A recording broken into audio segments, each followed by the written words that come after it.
Hello dears, once again I have come before you with the work of learning and teaching. It is a matter of sorrow that I would not come before you for a long time, but अब ऐसा आशा करता हूँ आगे continue आपके बीच आता रहूंगा. Already I have provided 16 videos in which I discussed the class of language and literature both. आपको याद होगा कि ग्रामर की क्लास में हम प्रेजेंट कंटिन्यूअस तक डिस्कस किए थे और उससे पहले ऐसा कहा गया था कि I have to discuss on the special usages of simple present tense and present continuous tense. आज आपके सामने we are going to discuss on the special usages of simple present tense. आपको याद होगा ये बात, हम बताए थे कि basically students know that in the last of the Hindi sentence ता है, ते है, ती है, ता हूं. Only those sentences are simple present tense. But ऐसा बताया गया था आपको कि आगे हम लोग डिस्कस करेंगे जिन सारे हिंदी वाक्यों के लास्ट में शायद आप ता है, ते है, ती है, ताहू नहीं पाएंगे. After that also all those will be simple present tense. We have to discuss today on the same concept. I have to discuss in detail. Before it, once again I request you all that you have to pause your video and you have to write down all those words which are on the board.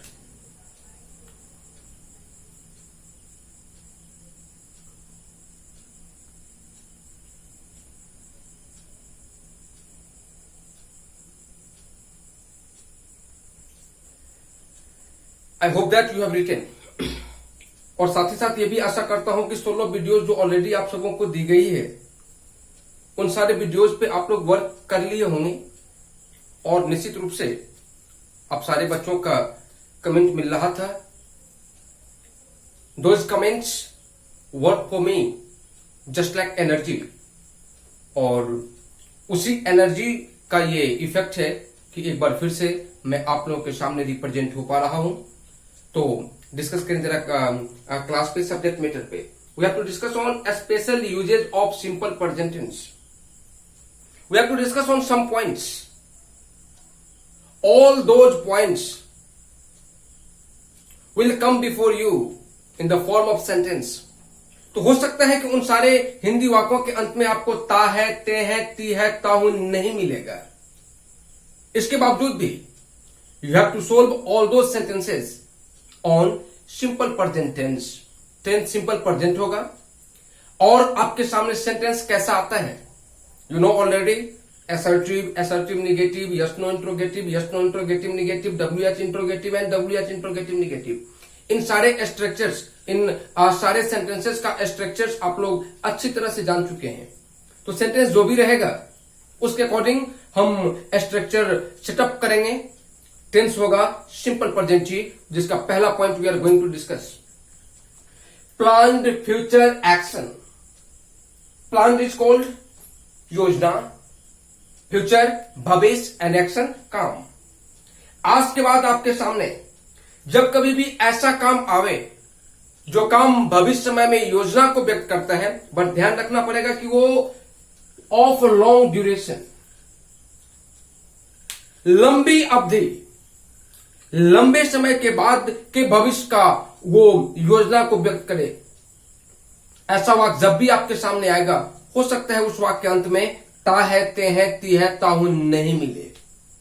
इसके बावजूद भी you have to solve this sentence into simple present tense. आपके सामने example है, द्रविड़ अगले माह London जाएंगे. You know अगले माह, the next month it is of long duration. आपके मन में एक क्वेश्चन आ रही होगी कि यदि सर शॉर्ट ड्यूरेशन की होगी तो बाद में डिस्कस होगी.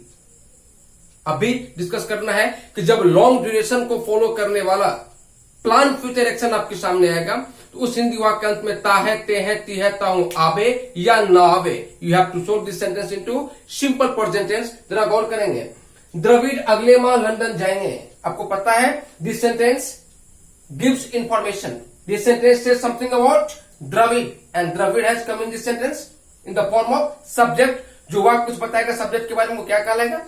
स्टेटमेंट। स्टेटमेंट को क्या बोलते हैं? असर्टिव। और ये टेंस क्या होगा? Simple present tense. आप जानते हैं अच्छी तरह से सिंपल प्रेजेंट टेंस के असर्टिव स्ट्रक्चर को सोल्व करने के लिए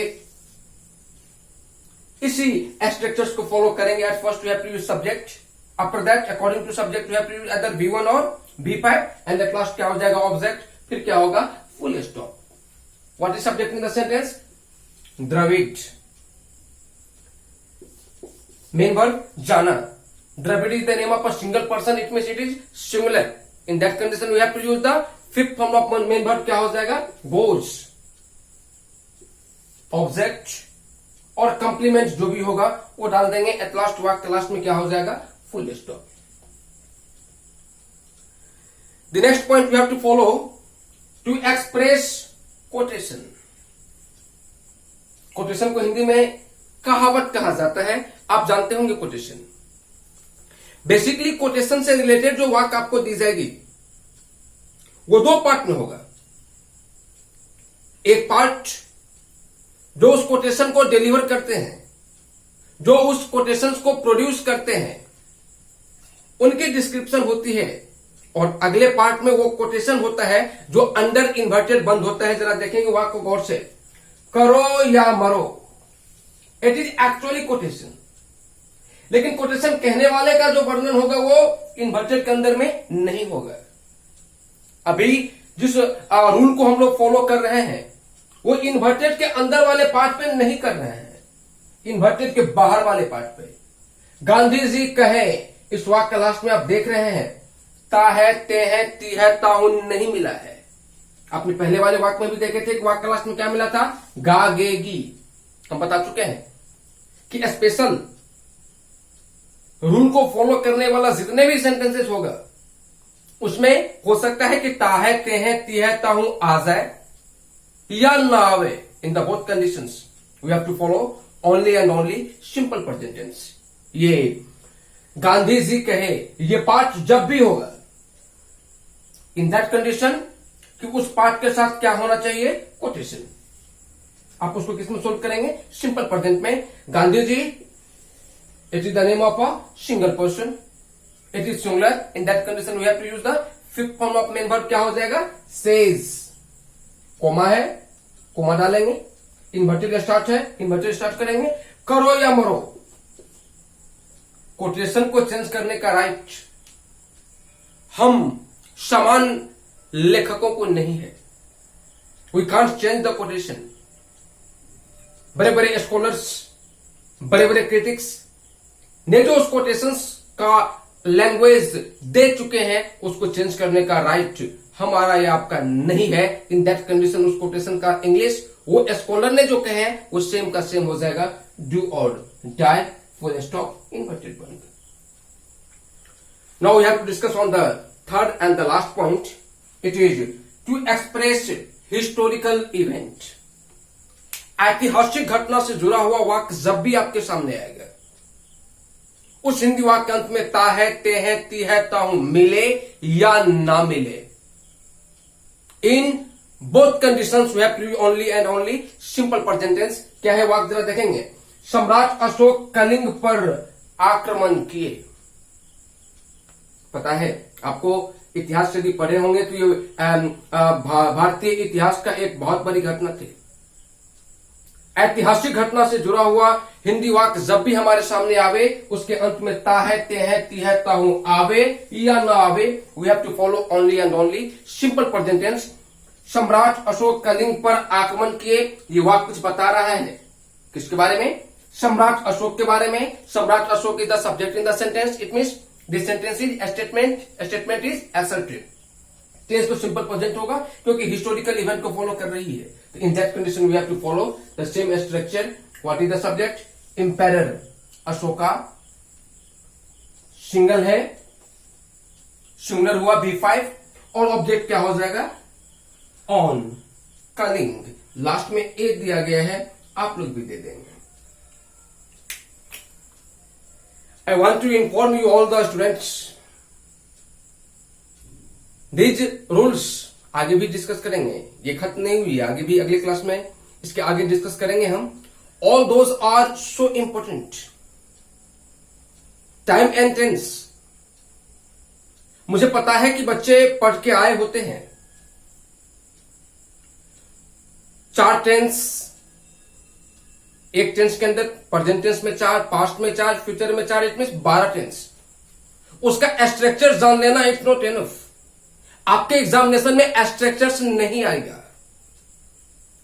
we have to follow time and tense, चाहे वो इंटरमीडिएट, क्लास 10th या फिर किसी भी कंपटीशंस के कॉमन एरर्स एटसेट्रा से जुड़ी हुई प्रॉब्लम्स जब भी आपके सामने आएगा, then we have to follow, we have to depend on 4 pillars: special rules, tense indicator, double action and miscellaneous. जब तक इस चारों पिलर से आप अवगत नहीं होंगे, तब तक किसी भी कंपटीशन में, किसी भी एकेडमिक एग्जामिनेशन में आपको समस्या का सामना करना पड़ेगा। और आपको पता है, आप ऑलरेडी जानते हैं, नहीं जानते तो मैं बता रहा हूं कि it is the base of English grammar. Time and tense अंग्रेजी ग्रामर का बुनियाद है। इसके बाद आप वॉइस पढ़े, नरेशन पढ़े या और भी कोई चैप्टर पढ़े, पैसेज पे वर्क करें, प्रेसेस पे वर्क करें, even then you work on literature also, it will be always helpful you. Grammar में जो कॉन्फिडेंस, इंग्लिश से जूझने का जो बल प्रदान करेगी, वो यहीं से प्रदान होती है। So I request you all, time जो भी लगे, बट कंसेप्चुअल स्टडी लेके जाना है। I hope that you understand my feeling. इसके आगे हम लोग कल डिस्कस करेंगे। आज का क्लास यहीं तक। Thank you.